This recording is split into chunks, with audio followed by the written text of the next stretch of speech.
Un saludo a todos aquellos que escuchen este audio de Muertos al Pecado. Como siempre es un gusto poder saludar a todos aquellos, ahora sí que como dirían por ahí, radio escuchas de estos audios que llevamos haciendo ya de tiempo atrás. Continuamos con la serie del triunfo del cristianismo, hablando de un tema bastante interesante, ya que este tema me recuerda un poco a algunos detalles históricos que son muy importantes considerar. En este caso, el cristianismo como religión del Estado. Ya hemos estado hablando acerca del tema de este libro, que precisamente es un exponente conocido en el ámbito académico, el cual no profesa la fe cristiana, pero realmente es una muy interesante conocer sus puntos de vista y detalles históricos que son realmente verificables.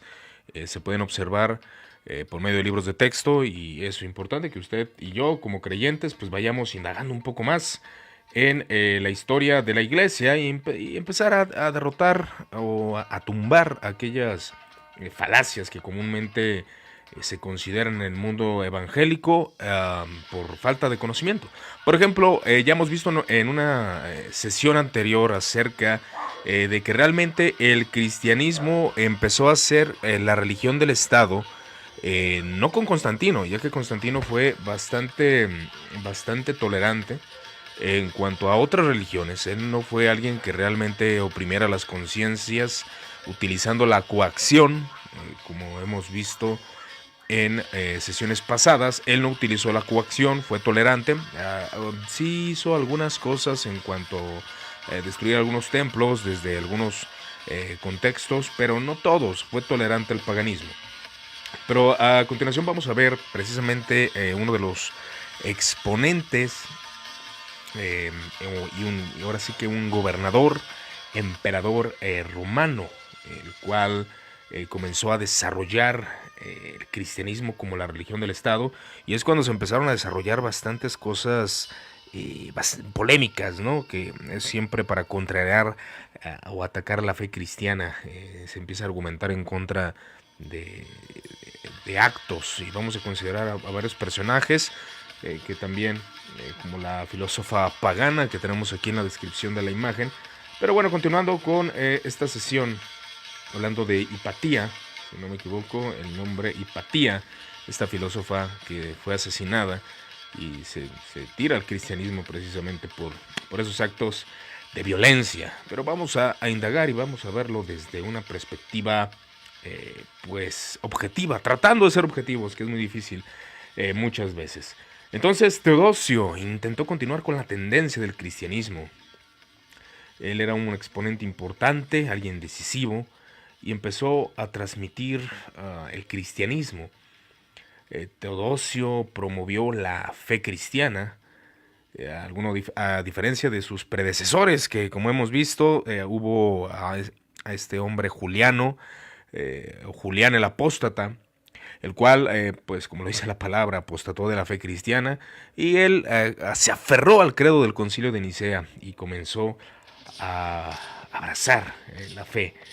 Así que tenemos la ley emitida desde el principio de su reinado, y aquí es donde muchos historiadores concuerdan que comenzó la intolerancia hacia el paganismo, y aquí realmente empezó.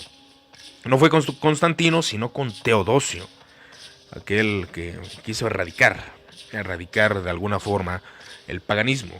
Y dice lo siguiente, esta ley que emitió: es nuestra voluntad que todos los pueblos que están gobernados por la administración de nuestra clemencia participen de esa religión que el divino Pedro apóstol transmitió a los romanos, es decir, de acuerdo con la disciplina apostólica y la doctrina evangélica, creeremos en la deidad única del Padre, del Hijo y del Espíritu Santo, bajo el concepto de la misma majestad y de la Santísima Trinidad, que este se encuentra en el Código Teodiciano 16.1.2. Y ahí es donde se empieza a fomentar especie de espíritu. Es bueno conocer el hecho de que el cristiano busca fomentar la fe cristiana, pero Teodosio comenzó a ponerlo como ley. Aquí ya no era una posibilidad, como en el caso de Constantino, que era posiblemente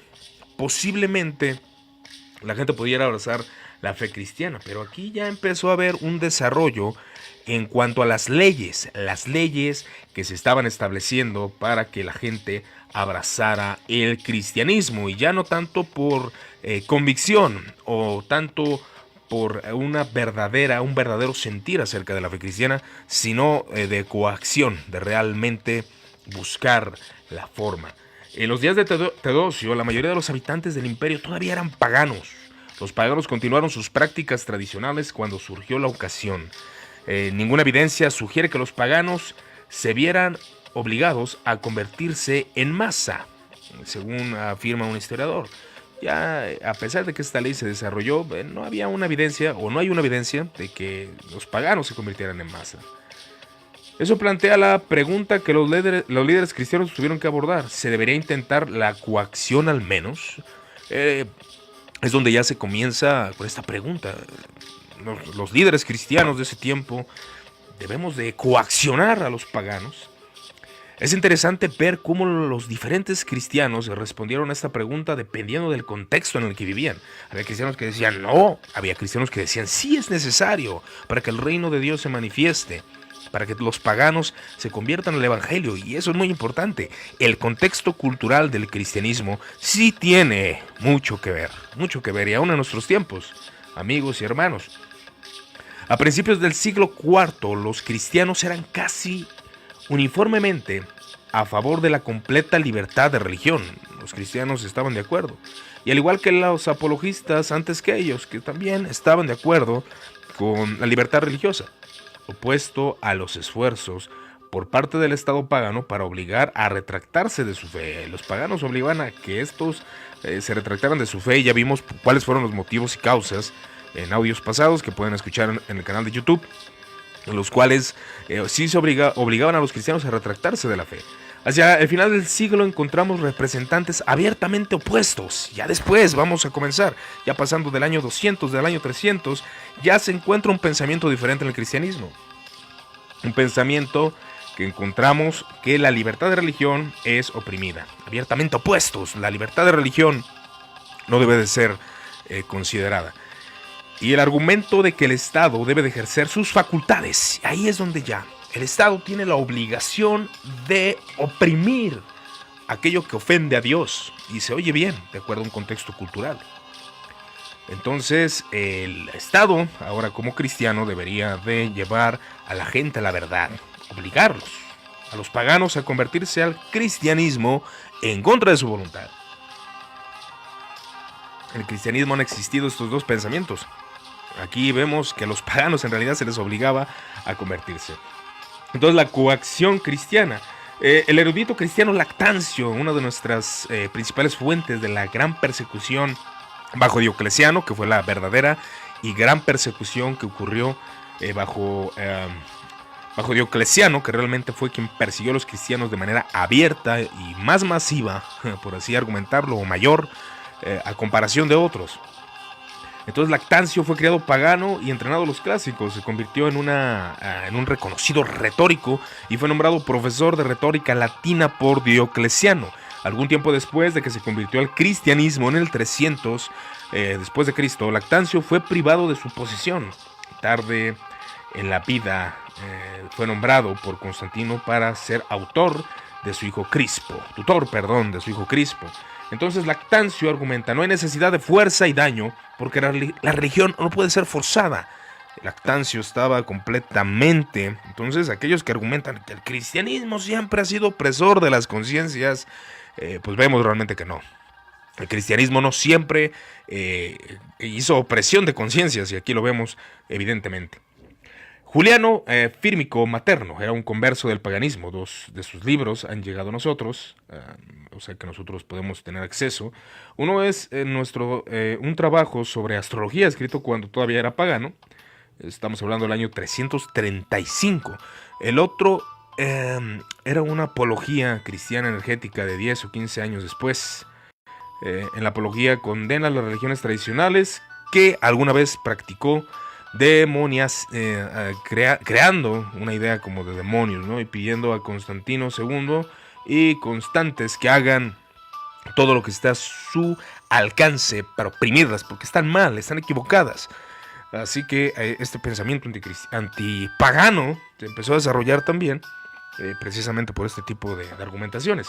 Así, uno de los principales teólogos cristianos del siglo IV, Gregorio de Nazianzus, obispo de Constantinopla, escribiendo algo después de los días de Firmicius, dijo con toda claridad: no considero una buena práctica la coacción a las personas en lugar de persuadirlas. Es mejor persuadir a las personas para que sean creyentes. Entonces esta discusión termina en cuanto a ciertos aspectos de que hubo un desarrollo de personas que estaban a favor de la libertad de la religión y otros cristianos que no estaban a favor de la libertad de la religión. Pero no hay ninguna razón para que la intolerancia necesite producir violencia, dice este escritor, hablando de Ehrman. También puede involucrar un estado puramente mental.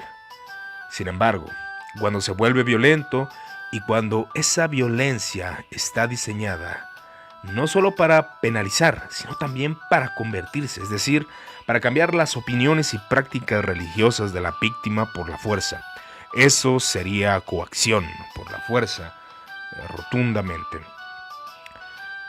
Tanto los paganos como los cristianos han sido culpables de este tipo de detalles, de la coacción. Realmente han sido personas, tanto paganos como cristianos, de los dos ámbitos que han llevado a estos puntos. Pero los actos de intolerancia cristiana, ¿cuándo comenzaron estos actos de intolerancia cristiana? Al promulgar la violencia religiosa, los cristianos pueden afirmar que están siguiendo los mandatos de las Escrituras. Y sí, ¿por qué? Porque realmente hay algún peso bíblico, aún como San Agustín y después otros exponentes desarrollan acerca de que la religión o el Estado, aún el Estado judío, la nación judía, realmente desarrollaban estos puntos de vista acerca de que el Estado era el encargado de oprimir a aquellos paganos que no estuvieran adorando al Dios verdadero, ya que parte de la moral cristiana es adorar a ese Dios, y entonces aquel que no lo adora pues está haciendo mal. Entonces ese era el pensamiento que había muchos cristianos, como señaló Firmicus Maternus y otros, incluido el escueto mandamiento de Éxodo 34, 13 al 14. Aquí es donde precisamente se mencionan textos del antiguo pacto y cada quien puede interpretarlos, y realmente en la cristiandad hay miles de interpretaciones en cuanto a estos textos, a una teología del pacto más conforme al tiempo de la reforma, o una teología nuevo pactual, que estos textos los ve como simples leyes que han sido abrogadas por Cristo en algún aspecto. Derribarán sus altares, romperán sus columnas y cortarán sus altares por sus postes sagrados, porque no adorarás a otro Dios, porque el Señor, cuyo nombre es celoso, es un Dios celoso. Y eso es bastante importante que se considere en este punto. Entonces, afortunadamente para los paganos, rara vez fueron seguidos los requisitos de Deuteronomio. O sea, no todos consideraron de manera literal estos textos, y los idólatras no fueron ejecutados por la comunidad. Pero las prácticas paganas fueron interrumpidas, los templos cerrados y las estatuas y cultos destruidas, ya que la moral cristiana demandaba que pues no se adorara a estos dioses. Y ahí entraría un debate que será bueno tocar en esta página de Muertos al Pecado.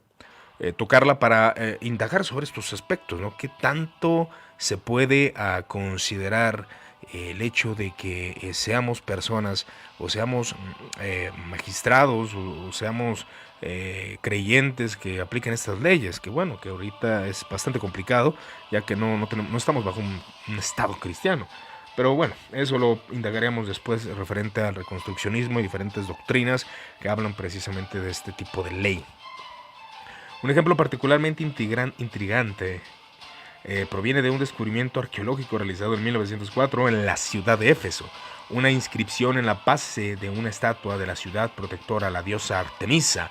La inscripción dice: habiendo destruido una imagen engañosa de Artemisa demoníaca, estableció este signo de verdad que decía Demaeas, honrando a Dios, el conductor del ídolo y la cruz. Ese símbolo inmortal de Cristo que trajo victoria. Entonces, la violencia contra los lugares y objetos sagrados paganos se hizo cada vez más pronunciada durante el reinado de Teodosio I. ¿Por qué? Porque Teodosio ya lo había firmado como una ley. Ya él estaba afirmando que el cristianismo debería ser como ley, algo que el Estado debería adorar al único Dios y Padre. Al igual que con algunos exponentes, muchos de los idólatras afilados presentados protestas oficiales fueron más bien afligidos y presentaron protestas oficiales los paganos. Bueno, fueron afilados algunos en el sentido de que fueron asesinados, pero en general fueron en vano. Hubo bastantes paganos que se levantaron y dijeron, no, nuestra conciencia está siendo oprimida. A principios del siglo V, el templo pagano más prestigioso de la ciudad de Cartago se convirtió en una iglesia. Paganos estallaron en protesta. Los funcionarios imperiales trataron el problema haciendo destruir el lugar. Y podemos ver diferentes tipos de situaciones. Entonces aquí ya en este desarrollo del cristianismo como religión realmente oficial del Estado, que estamos hablando del reinado de Teodosio, ahí es donde realmente ya se hizo la religión oficial del Estado. Con Constantino no lo fue. Aquí ya se empezó a extender más ese poder con el fin de controlar las conciencias y controlar las masas. Tenemos un ejemplo de la destrucción del templo de Serapis. El magnífico templo del dios egipcio Serapis era conocido como el Serapeum. Los autores antiguos compararon sus glorias con el Acrópolis de Atenas, o sea, era impresionante. Tomó un centenar de pasos desde el nivel del suelo para llegar al sitio, en el que se ubicaron las puertas de celosía, enormes columnas y almacenes. Los techos de las estatuas o de las estoas estaban hechos de oro. Los capiteles de las columnas estaban hechos de bronce y chapados con oro. Había 2 obeliscos de piedra en el sitio. En las palabras de un autor antiguo de la segunda mitad del siglo IV, dice lo mismo: la belleza supera la narración. O sea, era impresionante este templo. Un escritor comienza a mencionar acerca de este punto, que en ninguna parte del mundo se encuentra un edificio o tal disposición de un templo tan impresionante como este. Realmente era un templo y una disposición de una religión, ¿no? Entonces el poderoso obispo de Alejandría, Teófilo, decidió hacer que estos artículos fueran exhibidos públicamente en el mercado para burlarse de su significado religioso y por implicación de las personas que podrían haberlo reverenciado. Muchos devotos paganos no se divirtieron con esto. Esto no fue agradable para ellos. Se comenzó a hacer burla de estos templos y de la religión y el poder de la religión pagana. Para resolver el enfrentamiento se hizo un llamamiento al emperador Teodosio, emperador cristiano, que respondió ofreciendo amnistía a los paganos escondidos en el Serapeum, pero ordenando también la supresión de los cultos paganos. O sea, hubo la amnistía, la famosa palabra amnistía que hemos escuchado últimamente en la política, que bueno, se iba a tolerar, se iba a hacer una amistad, pero ya no podrían estar adorando en este lugar. El obispo Teófilo convirtió algunos de los edificios del complejo de Serapeum en iglesias. Aquí es donde ya se empieza a ver el poder. Ya estamos viendo que los cristianos tienen autoridad juntamente con el Estado. Y ya se comienza a suprimir de manera a veces intolerante el paganismo. Dos de estos fueron hechos más tarde, 2 iglesias, para albergar las supuestas reliquias de Juan el Bautista y el profeta Elías. El emperador Teodosio, en lugar de calumniar la violación del espacio sagrado de los paganos, emitió un edicto que restringía aún más las actividades paganas. Así que se comienza a desarrollar una intolerancia más profunda. Comenzó de manera gradual. Poco a poco se fue dando. A ninguna persona se le concede el derecho de realizar sacrificios. Ninguna persona debe rodear los templos. Ninguna persona deberá reverenciar los santuarios. Sí, cualquier persona debe intentar hacer algo con referencia a los dioses o los ritos sagrados, Contrariamente a nuestra prohibición, aprenderá que no estará exento del castigo por ninguna concesión especial de favor imperial. Aquí vemos que ya las leyes están revirtiendo. Antes eran los paganos que prohibían el cristianismo, pero aquí ya las leyes estaban protegiendo al cristianismo. Y vuelvo a enfatizar, comenzó a tomar más poder ya con Teodosio. Con Constantino no fue así, Constantino fue más tolerante. Y hay un caso bastante sonado que, bueno, podemos ver ahí en las páginas de filosofía acerca de Hipatía, que viene siendo la mujer que ustedes están visualizando en esta imagen. Hipatía era una rareza de la antigüedad, una filósofa mujer altamente entrenada, conocida y reverenciada, considerada como una persona bastante inteligente, hija de Teón, el matemático más famoso de la época. Hipatía era una experta en álgebra, geometría y astronomía, y era aún más famosa como filósofa neoplatónica. Permaneció soltera y célibe y tuvo un gran número de seguidores en Alejandría como intelectual pública y maestra que tenía hombres como estudiantes, que era bastante raro. Por eso se le considera como una rareza a esta mujer, una mujer filósofa. Uno de los jóvenes estudiantes, en el caso vemos aquí su manera de pensar, su filosofía, se enamoró de ella. Ella, sin embargo, estaba concentrada en asuntos de la mente en lugar del cuerpo, ahí donde vemos su platonismo o neoplatonismo. Y ella, como buena platonista, pensó que la verdadera belleza solo se podía encontrar en las verdades descubiertas a través de los esfuerzos intelectuales y no en las atracciones sexuales, conforme al pensamiento de Platón. Por lo tanto, ella trató de repeler los avances de su posible amante, pero con poco éxito. Como último esfuerzo, ella sacó algunas de sus toallas sanitarias usadas, las arrojó a los pies y declaró: "Tú amas esto, oh joven, y no hay nada bello en ello". La realidad platónica ganó el día.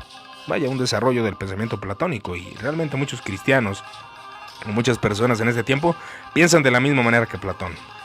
Cosa que, bueno, ahí nosotros tenemos, bueno, yo en lo personal tengo un desacuerdo en cuanto a ese pensamiento del dualismo, pero bueno, ahí eso ya lo indagaremos después en algún audio más.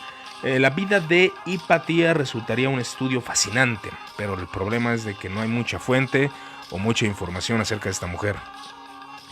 En el año 415, Cirilo, el gran obispo Cirilo, el Cirilo conocido por ahí del concilio de Éfeso, un obispo con poder, tenía una gran banda de hombres cristianos que la apoyaban, practicaban en las obras de caridad y llevaban a cabo incluso sus órdenes poco caricativas.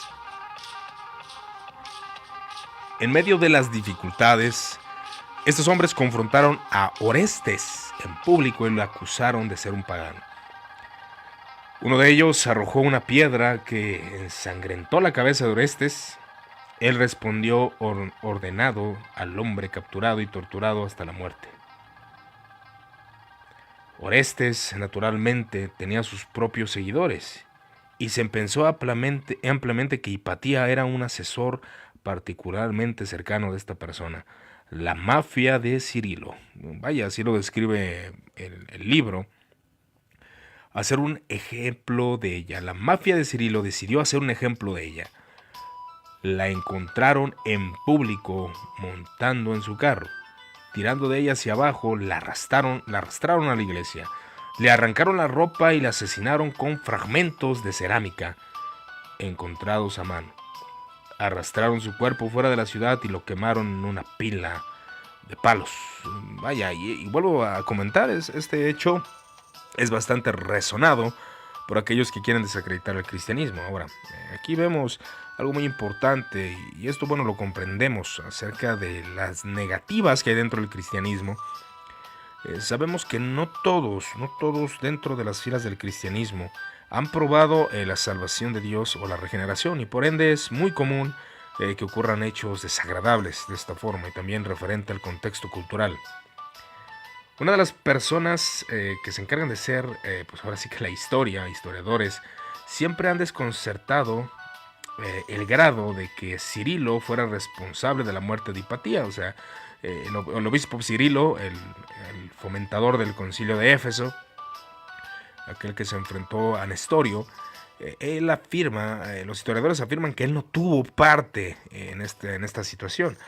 Nuestras fuentes dan diferentes cuentas. O sea, hay unos que dicen que sí y otros que dicen que Cirilo realmente no tuvo que ver. ¿Sus hombres fuertes actuaban según sus órdenes o eran simplemente su propia idea brillante? Es una pregunta que arroja el escritor. Posiblemente una oposición mediadora es la mejor, que Cirilo no fue el responsable directa o legalmente de lo sucedido, sino que instigó a sus seguidores apasionados por la religión a vengarse de aquellos que se opusieran o que se pusieran al lado de Orestes, aquel pagano. En cualquier caso, el siglo V como resultado perdió a uno de sus intelectuales más brillantes en el asesinato de un filósofo pagano a manos, y vuelvo a mencionar esta palabra, de una mafia cristiana. ¿Cuáles fueron las razones o cuáles son las razones de la intolerancia cristiana, que es bastante común? ¿Cuál es el motivo, la razón? Incluso podemos considerar que tal violencia no fue planificada o ejecutada con coherencia y rigor. Los historiadores pues siguen mencionando estos puntos de por qué, cómo puedo explicarlo, cómo podemos explicar la intolerancia. El cristianismo comenzó con las enseñanzas éticas de Jesús. Sus seguidores debían amar a sus prójimos como ellos mismos y poner la otra mejilla, de hecho amar incluso a sus enemigos. ¿Qué pasó? ¿Por qué el cristianismo se empezó a cambiar en el sentido de postura? Sin embargo, a veces los cristianos en los niveles más altos del gobierno, los líderes de la iglesia y las turbas cristianas sin educación practicaron la intolerancia, ocasionalmente llevando a la violencia. ¿Cómo puede ser explicado? Hay un historiador que se llama Harold Drake, en particular ha enfatizado, incluso los paganos podrían ser intolerantes en asuntos de religión. Entonces, tanto pagano como cristiano hubo tanta intolerancia. No se necesita exclusividad, esto no es exclusivo de alguna religión, siempre la intolerancia existe en muchos aspectos, pero hay que indagar el motivo o la causa de estas intolerancias. Además, había muchos cristianos exclusivistas y comprometidos, incluso gobernantes poderosos, guerreros ensangrentados y despiadados, disciplinarios, como Constantino, que toleraba las diferencias religiosas. Él sí, Constantino, toleraba las diferencias religiosas. Para los paganos, adherirse a las tradiciones ancestrales complacía a los dioses y podía conducir a los beneficios necesarios para vivir. Y sí, todo iba bien, podían vivir con buena salud, cosechas abundantes y una pareja amorosa a su lado. Por eso el motivo de adorar a estos dioses. Los paganos impenitentes estaban destinados a asarse en el infierno para siempre. Importaba que fueran persuadidos a seguir la fe cristiana. De hecho, importaba para todo el mundo, ya que en el futuro cercano los reinos corruptos de la tierra serán reemplazados por el reino de Dios y se instauraría aquí en este mundo, en esta tierra. Entonces el reino de Dios fue la causa y el motivo por qué estas personas realmente querían hacer que los paganos se convirtieran al cristianismo. ¿Por qué? Porque el reino terrenal de Dios iba a venir con poder y era necesario que el Señor viniera con una iglesia dominante. Ahí es donde entra la denominación o la teología hablando del dominio del reino. Esta transformación del mundo debía ser inaugurada por los creyentes en el presente. Y esta teología, este desarrollo de pensamiento fue lo que llevó a la intolerancia al cristiano. El cristiano ser intolerante hacia los paganos. ¿Por qué? Porque el reino viene. Entonces, los creyentes deberían de gobernar este mundo para que Jesús instaurara el reino de Dios. Ahora, los cristianos tenían las sagradas escrituras que les ordenaban oponerse a todas las demás tradiciones y prácticas religiosas para convertir a los no creyentes por la fuerza si es necesario. Esa era la teología y el desarrollo del pensamiento en este tiempo de Teodosio. infiltrado por el contexto cultural, será bueno indagar. ¿Por qué motivo la iglesia pensó de esta forma? Otra característica única de este cristianismo condujo al aumento de la intolerancia, su mayor énfasis en el conocimiento verdadero. El punto de que las personas deberían de tener un conocimiento verdadero, que la iglesia debería de gobernar rotundamente, era bastante importante para los cristianos de ese tiempo, y por consecuencia eso llevaba a que la intolerancia se comenzara a desarrollar, y es bastante complejo ver las diferencias teológicas y los puntos de vista acerca de esta postura. ¿Por qué los cristianos llegaron a tal intolerancia? Es un punto que deberíamos de considerar, y de hecho ese es el punto principal. Vemos el punto número 1, que los cristianos comenzaron a gobernar de esta manera por el deseo de instaurar el reino en la tierra, de que los paganos fueran convertidos al evangelio, y también porque obviamente si yo tengo el conocimiento verdadero, tengo que sacar a este pagano de las tinieblas. Y podemos ver, hay dos grupos, por eso no se puede generalizar. Hubo un grupo tolerante, un grupo de exponentes como Lactancio, entre otros, que fueron tolerantes. Aún Constantino fue tolerante al paganismo, pero hubo cristianos como Teodosio que no fueron absolutamente nada tolerantes. No había tolerancia en absoluto. Las leyes empezaron a fomentar y no había una conversión a la fuerza masiva. Fue paulativa. Poco a poco se comenzó a considerar las leyes, cuál era el sentido de cada una de las leyes, y pues realmente ahí comenzó a considerarse que debía de obligarse a las personas a convertirse al cristianismo, y ahí es donde comenzamos a ver cómo el imperio romano cristiano comienza a tomar poder según la historia, y se empieza a desarrollar el pensamiento de intolerancia, aunque cabe mencionar, y vuelvo a enfatizarlo, el pensamiento tanto como intolerante y tolerante han estado dentro de las sedes de la iglesia. Este viene siendo el 6º capítulo de lo que se conoce como el triunfo del cristianismo, el cristianismo como religión del Estado. Y así fue como comenzó a tomar más fuerza, más poder, y podemos ver más el desarrollo de este proceder, de esta actitud. Yo les doy gracias por su atención, agradezco ahora sí que su tiempo, y cualquier duda o comentario estamos para servirles. Este audio se subirá al canal de YouTube, donde está los demás audios acerca del triunfo del cristianismo. Que tengan una excelente noche.